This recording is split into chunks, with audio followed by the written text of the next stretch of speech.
નમસ્કાર, શો ટાઈમમાં આપનું સ્વાગત છે। ભાવનગર રેલવે ડિવિઝન કચેરી ખાતે શહીદ દિવસ નિમિત્તે અધિકારીઓ અને કર્મચારીઓ દ્વારા 2 મિનિટ મૌન પાળી શહીદોને શ્રદ્ધાંજલિ આપવામાં આવી હતી।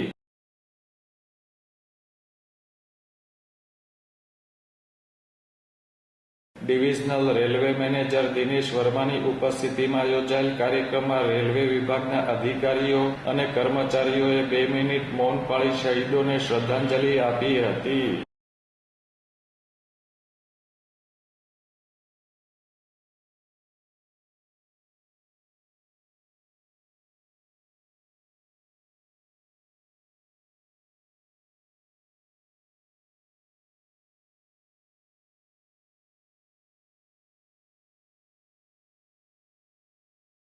ભાવનગર રેલવે ડિવિઝન હેઠળ આવતા દરેક રેલવે સ્ટેશન, હોસ્પિટલ, આવાસો ખાતે પણ શહીદ દિવસની ઉજવણી કરવામાં આવી હતી।